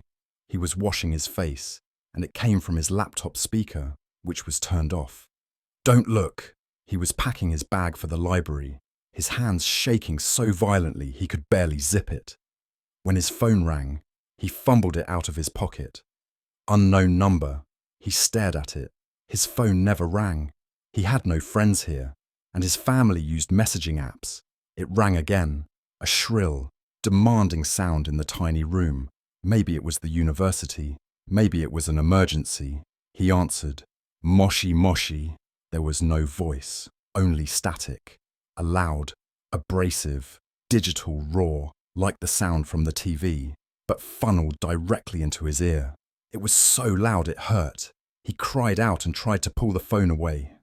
But he was paralyzed, because under the static, inside it, he could hear something else. A distorted, garbled sound. A voice. It sounded like his own voice. Recorded and played back through a broken speaker, screaming, and then cutting through the static and the scream. The dry, synthesized whisper, now in POS video, but from a different source. It was coming from his laptop, and his TV, and his alarm clock, all his devices, speaking in unison. Don't look, don't look, don't look. He threw the phone. It hit the wall and clattered to the floor. He scrambled for the door, grabbed his backpack, and ran. He didn't stop until he was in the packed, noon-hour brightness of the Shinjuku station concourse, surrounded by thousands of people, his heart threatening to burst from his chest. He couldn't go back, not alone. He called a classmate, a kind-hearted guy named Takeshi, and fed him a story about a gas leak. He just needed to get his laptop and his passport. Takeshi, bless his naivety, agreed. They arrived at the apartment in the late afternoon. The hallway was silent. Kai's hand trembled as he put the key in the lock. He pushed the door open. The room was dark. The curtains were drawn, and it was silent. The humming was gone. The fridge, the AC, his laptop's fan, all of it was dead. See? No smell, Takeshi said, stepping inside. Maybe the building cut the power. Kai stepped in after him, his entire body rigid. The air was heavy, oppressive, and colder than the hallway. My laptop, my passport, they're on the desk. Takeshi, trying to be helpful, walked over to the desk. Kai fumbled for the light switch by the door. He flicked it. Nothing. Power's definitely out, Takeshi said, his voice now slightly nervous in the gloom. He used his own phone's flashlight, casting a beam of harsh, white light across the desk. And then it happened. The instant Takeshi's light hit the desk, every device in the room flickered to life, not with power. Story 4, the Okinawa Tunnel, the lens, coated in the humid night air of northern Okinawa, briefly focused on the dashboard of the Humvee, the glowing gauges, a rattling can of Georgia brand coffee, and the cracked open glove box stuffed with vehicle registration papers. The vehicle rumbled heavily, its tires humming on worn asphalt that cut a dark path through an even darker jungle. Camera test, audio test, 2113. A voice whispered. This was Corporal Harutech Yoshida. He was the lens, the recorder, the unseen fourth member of the group.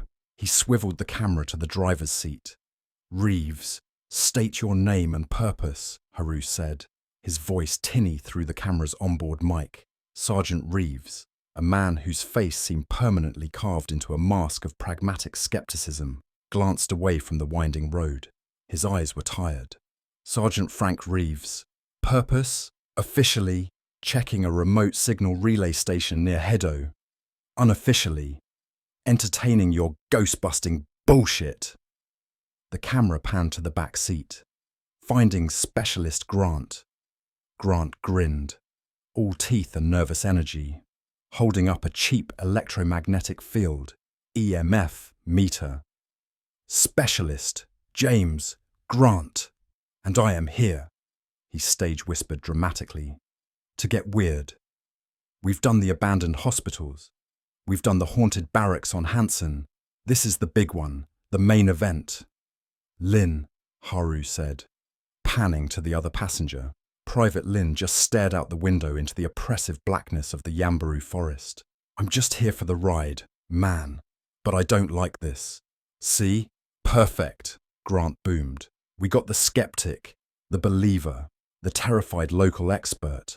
I'm from Guam, Grant, Lin muttered. And Haru, our intrepid documentarian.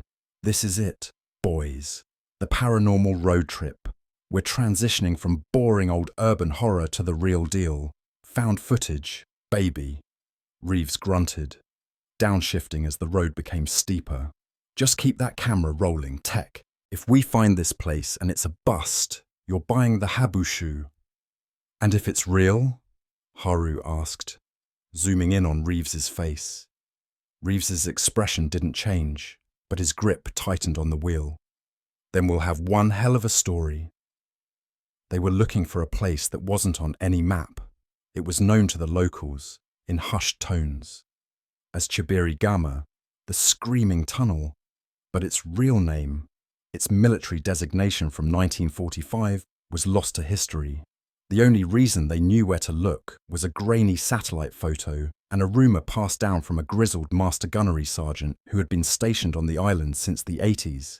Take a left after the Beware of Habu sign, then follow the dirt road until it ends, the old-timer had said. But don't. Just don't. That, of course, had sealed the deal for Grant. They missed the turn twice. The asphalt gave way to gravel, and the gravel gave way to a muddy, rutted track that scraped the undercarriage of the Humvee. The jungle canopy closed in overhead, swallowing the moonlight. Dude, we are so lost, Lin said, his voice tight.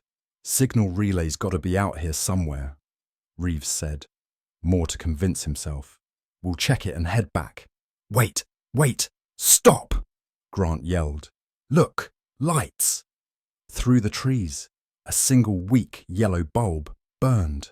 It was a small, ramshackle shop, a tiny outpost of civilization clinging to the side of the road. It looked more like a shed, its tin roof rusted, its walls covered in faded posters for Orion beer. A hand-painted sign read, simply, "Tobacco, tobacco." Thank God, Reeves sighed, pulling the vehicle to a stop. Grant, grab the sea rats. I'll see if they have a real map, or at least better coffee. Haru followed, camera rolling. The air outside was thick, a solid wall of humidity that smelled of damp earth and something sweet and rotting. The shop was run by one man. He was ancient, perhaps the oldest man Haru had ever seen. His face was a profound map of wrinkles, his back bent into a permanent question mark. He sat on a small stool behind a wooden counter, watching a tiny, flickering black and white television. He looked up as the Americans entered, his eyes dark and empty of surprise. "Konbanwa," Reeves said, offering a slight bow. "Sumimasen, eigo, wakarimasu ka?" The old man just stared. Haru stepped forward, his own Japanese rusty but passable. "Oji-san," he began respectfully, "we are looking for a road, an old road. To the north." The old man's eyes flickered to the camera, and then to the patches on their uniforms. U.S. Marines. A shadow passed over his face, so fast Haru almost missed it. He spoke, his voice a dry rasp, not in Japanese, but in the local Uchinaguchi dialect. Haru struggled to pass it. He says there is no road north." Haru translated. "Only the forest."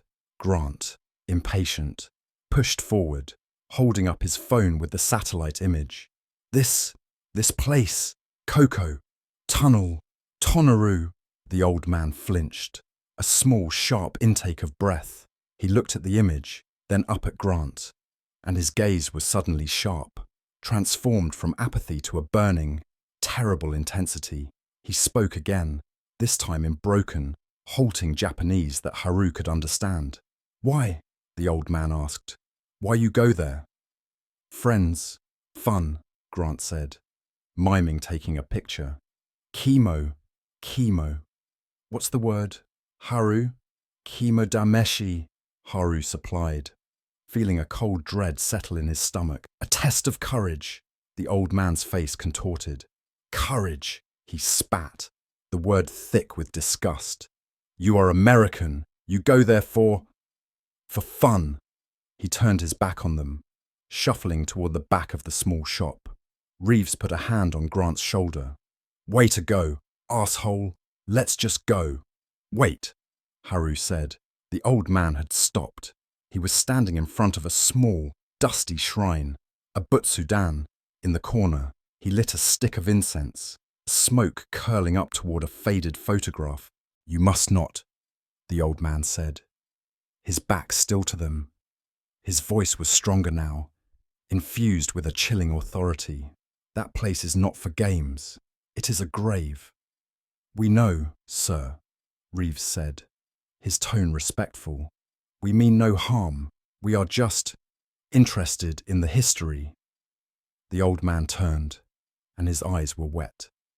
"You are the history," he whispered. He shuffled back to his stool. For a long moment, he just stared at them, as if deciding. Haru kept the camera rolling, the silence stretched thin by the buzz of insects and the static from the tiny TV. "You want story," the old man said, his gaze locking onto Haru's camera. "I give you story, so you film, and you leave." And he began. "I was Kodomo, a child," he began, holding up a trembling, age-spotted hand. 7, maybe 8, the Typhoon of Steel. That is what we call it. You call it the Battle of Okinawa. It was not a battle. It was the end of the world. His village, he explained, was not far from here. When the ships, like mountains, appeared in the sea, the Japanese soldiers, not Okinawan, but from the mainland, herded the villagers. They told us the Americans were oni, demons. They would do things, he said, his voice dropping. Terrible things. They told us it was better to die for the emperor. A beautiful death, Gyokusai. He and his family were forced into one gama, one of the thousands of natural caves and tunnels that riddled the island. But his story was not about his cave. It was about the one next to it, the one they were looking for. That one. It was for the women, the children, and their teacher, Emiko Sensei. Haru felt his blood run cold. He had heard that name. It was part of the legend. Emiko Sensei, the old man continued, his eyes unfocused, seeing the past. She was very beautiful, very kind. From Naha, she read us stories. She taught us songs. When the soldiers came, she was brave. She told them, "I will protect these children." She took 30 of them, the youngest, into that gamma. He described the conditions, the darkness, the suffocating, wet heat, the smell of fear and sickness. For days, they hid. The world outside was only explosions, a constant, rolling thunder that shook the very bones of the island. We were in our cave, maybe 50 meters away. We could hear them.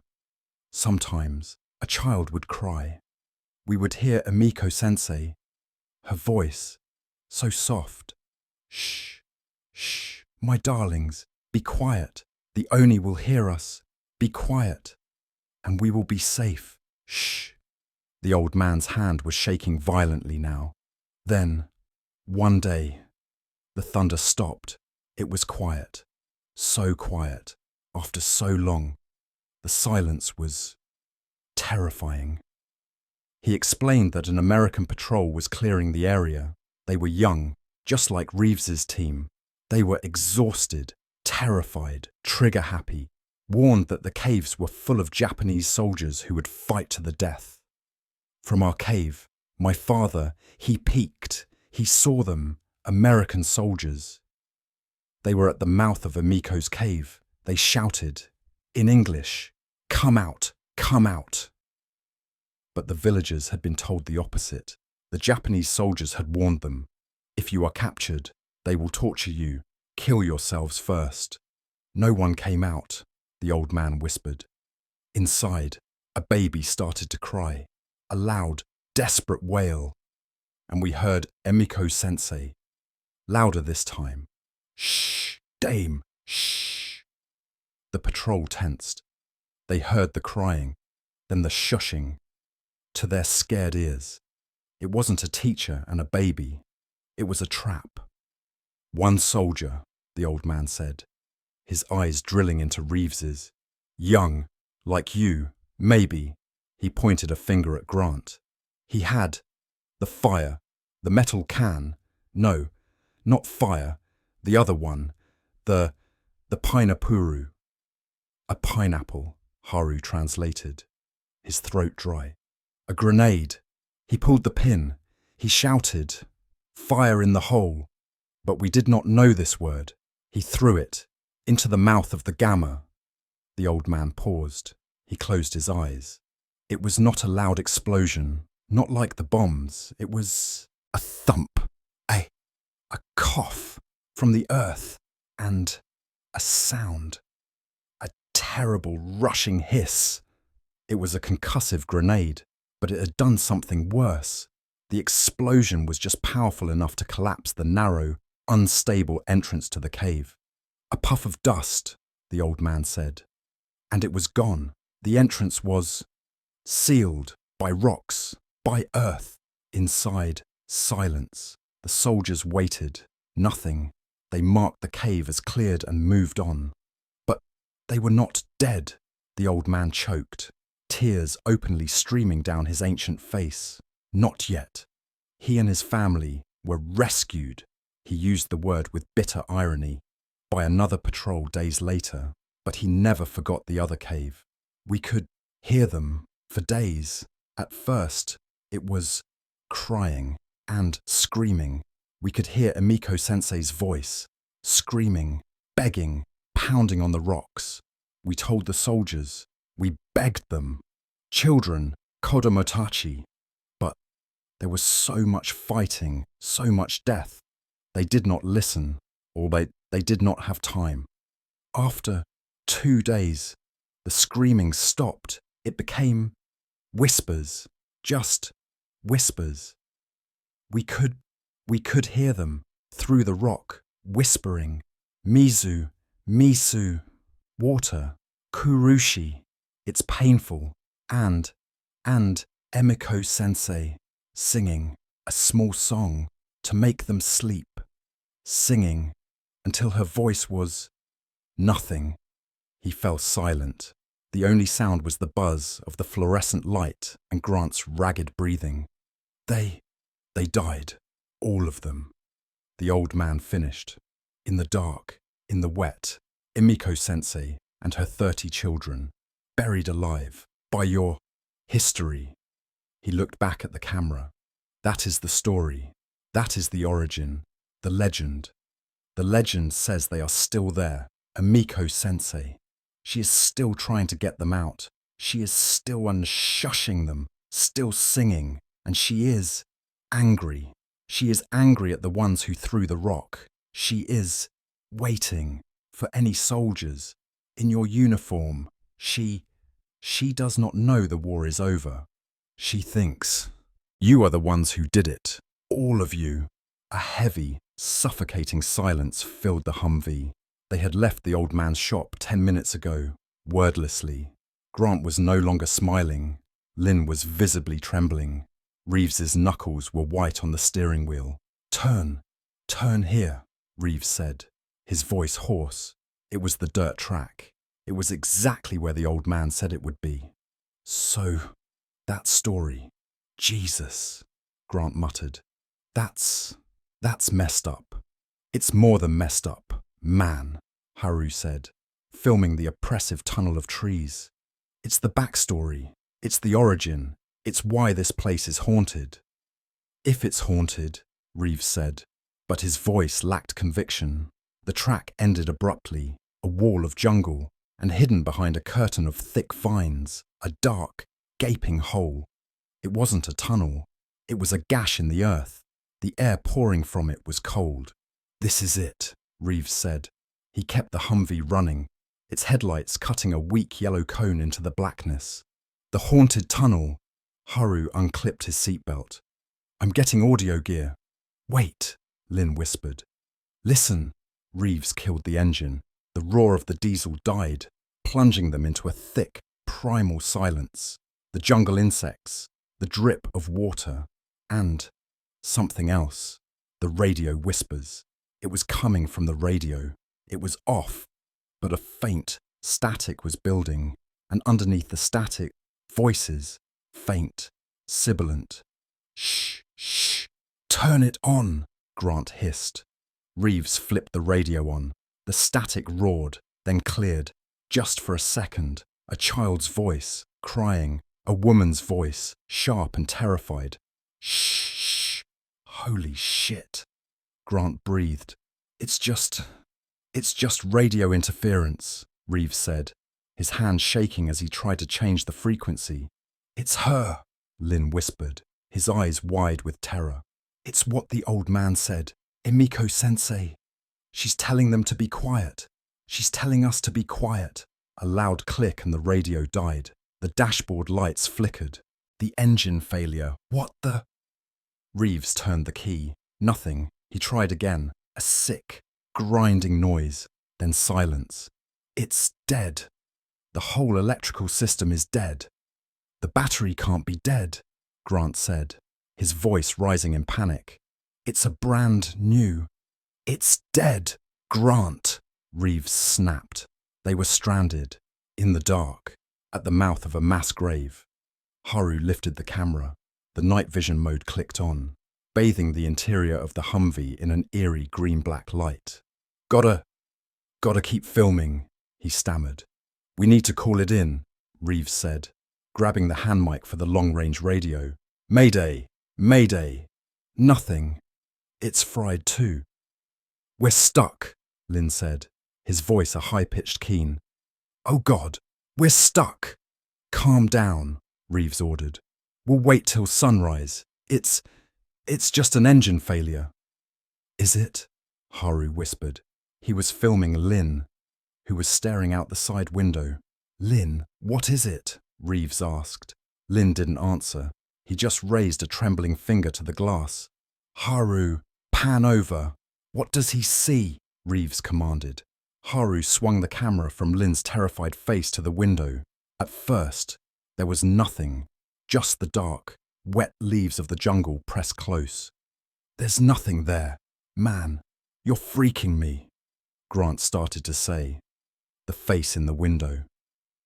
It slammed against the glass. It wasn't a reflection. It was outside. A woman's face, pale, gaunt, streaked with mud and tears. Her hair was matted. Her eyes were impossibly wide, black pits of terror. Her mouth was open in a silent, agonizing scream, pressed so hard against the glass that her features distorted. It was the face of Emiko-sensei. Haru screamed, a high-pitched shriek, and dropped the camera. It landed on the floor mat, pointing at the roof. The audio, however, was crystal clear. Grant cursing, Lin sobbing, and Reeves yelling. "What was it? What the hell was it? It was her!" Haru scrambled for the camera, his hands shaking so badly he could barely grip it. "It was her! The face! In the window!" He got the camera, aiming it wildly out the window. Nothing, just the dark. "Play back," Grant demanded, his voice trembling. "Play it back, now." Haru fumbled with the controls. He rewound the footage. He played it. They watched. Lin's face, the pan to the window, the dark leaves. And then, slam. 1 frame, 2 frames, 3, a total of 5 frames. The face, the silent scream, the endless terror. Then it was gone. "My God," Reeves whispered. "The old man. It's true. It's all true. We gotta get out of here." Lin clawed at the door handle, which refused to budge. "It's stuck. The door is stuck. They're all stuck," Grant yelled, trying his own. "They're locked." A loud thud came from the roof of the Humvee, as if someone heavy had just landed on it. "She's on the roof," Lin whimpered, covering his head. "Everyone, get out. Now," Reeves roared. He put his shoulder into his door, and with a groan of metal, it burst open. The 4 soldiers tumbled out of the vehicle into the mud, grabbing flashlights. They looked up. The roof was empty, but the air had changed. It was freezing, an icy, unnatural cold that had nothing to do with the tropical night. The figure in the mist. A thick white mist was pouring from the mouth of the tunnel. It wasn't drifting. It was rolling, like a liquid, pooling around their ankles, swirling up to their knees. Where is that coming from? Grant aimed his flashlight into the fog. The beam just reflected back, illuminating nothing. It's cold," Haru stammered, his breath pluming in front of his face. He filmed the mist as it swallowed the front of the Humvee. "The old man, he said the cave was cold," Lin whispered, his teeth chattering. "He said it was cold and wet. Where they died. Everyone, back to back," Reeves ordered, pulling out his own high-powered flashlight. We're not. He stopped. His flashlight beam had frozen. It was pointing directly at the tunnel's entrance, about 20 yards away. The mist was thickest there, and standing in the absolute center of it, perfectly still, was a shape. It wasn't a shadow. It was a figure. It was tall, slender, and wearing what looked like the tattered remains of a dress. It was standing stock still, its head bowed. Is that a person?" Grant stammered. Raising his own light, the figure slowly lifted its head. It was too far to see the face, but they didn't need to. They knew who it was. It was the figure in the mist. It was Emiko-sensei. She was standing at the entrance of her tomb, waiting for them. Haru zoomed in with the camera. the lens struggling to focus through the fog. The figure was motionless, just a dark silhouette against the swirling white. Then, from the darkness inside the tunnel, behind her, came a sound. A single, soft, child's sob. The figure's head snapped toward the sound. She turned, her back to the soldiers, and raised a single, pale hand. Shh! The sound was not a whisper, it was a command, amplified by the night, and it seemed to echo inside their very skulls. The figure took one step back, into the darkness of the tunnel, and was gone. The mist churned, then began to recede, flowing back into the cave as if being inhaled. The four soldiers stood frozen in the sudden, terrible silence. Haru kept filming the black and empty hole. Chapter 7, he whispered, his voice cracking. The origin, and we are now part of the story. The lens, slick with rain, stared back at him, dead. The battery icon on the small LCD screen was a hollow, empty rectangle. It's dead. The battery's gone, Minjun said, his voice cracking.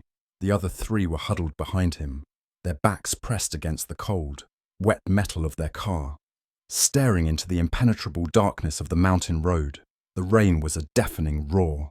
That's impossible, Teiho whispered, his words dissolving in the downpour. It was fully charged. We just saw it. He was right. They had just watched the footage, the endless, repeating loop of the last hour, driving up the road, finding the old, mud-caked camcorder, picking it up, getting back in the car, seeing the pale woman in the rearview mirror, screaming, fleeing the car, hiding. Then the tape would end, and the camcorder would click, record, and they would find themselves standing on the same stretch of road, finding the camcorder as if for the first time. They had done this, they now realized, at least 6 times. Each loop, the dread grew, the feeling of wrongness becoming a physical weight. On the last loop, Minjun had smashed the camcorder against a rock, but when he looked down at his hand, it was there again, pristine and whirring. We never left, Jian murmured, tears tracing clean paths through the grime on her cheeks. We're still in the car. Or, we never even made it here. This isn't real. It's real, Sung Ho said, his voice flat, his eyes fixed on the camcorder in Minjun's hand. It wants us to see. As if obeying his words, the dead camcorder flickered to life. The screen glowed, not with their own footage, but with something else. It was old footage, grainy and time-stamped over a decade ago. The perspective was from a driver's seat. It was raining, just like this. The wipers swept frantically across the windshield, fighting a losing battle. The car was going too fast around a sharp curve. They watched, mesmerized in horror, as the driver, a woman with long dark hair plastered to her face, screamed. The car hydroplaned. The world on the small screen spun violently, a blur of green and grey, and then a final, sickening crunch of metal on rock. The screen filled with the woman's face, her eyes wide, a silent scream frozen on her lips as the windshield spiderwebbed, then static, the ghost. This was her story. This was her death. The tape, Minjun said, a sudden desperate realization dawning. The tape we found inside. It's not our tape. It's hers. He fumbled with the camcorder, his fingers numb and clumsy. He ejected the small cassette. It felt ancient in his hand. We have to put it back, where we found it. We have to return it. It was a mad dash. They ran from their car, back down the dark road, their feet slipping in the mud. They didn't know how far they ran, only that they were guided by a collective, frantic hope. They found the spot, a small makeshift shrine by the side of the ravine where the woman's car must have gone over. Among the rotting flowers and incense sticks was a small, waterproof box. It was where they had found the camcorder. With a trembling hand, Minjun placed the small tape inside the box. He clicked it shut. For a second, nothing happened. Then, the world sighed. The oppressive weight in the air vanished. The rain, which had been a torrential, angry force, softened into a gentle drizzle. Even the darkness seemed to pull back, allowing the weak moonlight to filter through the clouds. They could breathe. "It's over," Ji-yun sobbed, slumping against Tae-ho.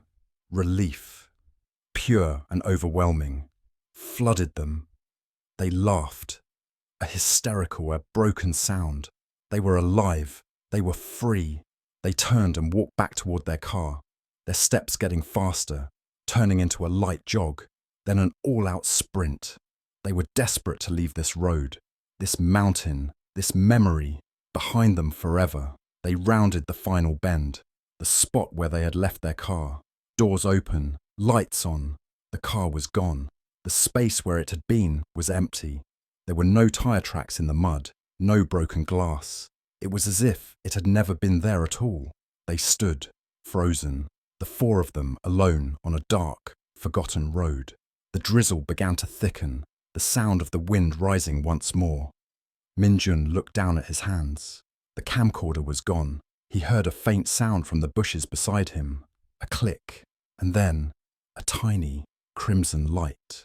A red RS button glowed in the darkness. Its lens pointed directly at them. The recording never stops. It had simply found its new subjects, and that is where we must leave them, trapped on that nameless road, their story now part of the mountain's haunted legacy, captured forever by a lens that never blinks. What do you think really happened? Was this a time loop, a purgatory created by the ghost's traumatic death?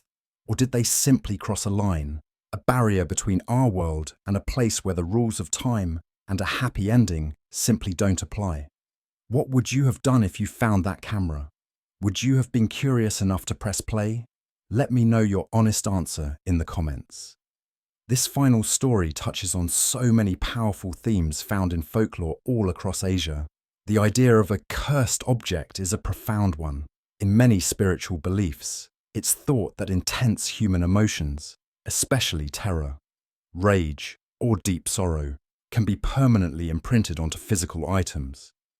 The object, like our camcorder, becomes a vessel, a carrier for the tragedy.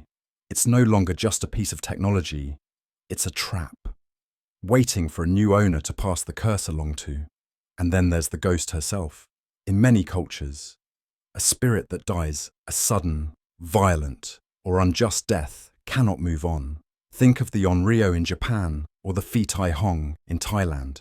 These are not just faint echoes. They are powerful, vengeful entities bound to the place of their death, often trapped in a loop of reliving their final, terrifying moments. Our characters, by finding the camera, didn't just stumble upon a ghost story, they stumbled into it. They interrupted the spirit's endless, lonely replay of her own death. But the loop didn't just break, it transferred. The final, terrifying discovery, the empty car, is the confirmation. The ghost, by having her story seen and her tape returned, may have finally found some measure of peace. But a curse of that magnitude leaves a vacuum. A price had to be paid. The loop requires a subject. And now, Min-jun, Ji-yoon, Tae-ho, and Sung-ho have taken her place. The recording must continue. This is the tragic, terrifying logic of the urban legend. The story must never end. This brings our collection of stories to a close. From the haunted rituals in the forests of Bali to the spectral figure in a Nara graduation photo, from the vengeful spirits of the Andaman Sea to the ghosts haunting the apartments of Seoul, and finally, to this eternal, looping road. They all serve as powerful reminders that there are shadows in our world that history and technology cannot always explain. If these journeys into the dark have captured your imagination, and you want to be sure you don't miss the next collection of stories we unearth, please do me a favor and hit that subscribe button. Make sure to ring the notification bell so you'll be the first to know when a new story drops. These stories live on because we tell them, and I have so many more to share. Thank you for watching. Thank you for listening. And until next time, be careful what you find in the dark. You never know who it belonged to or who is still watching.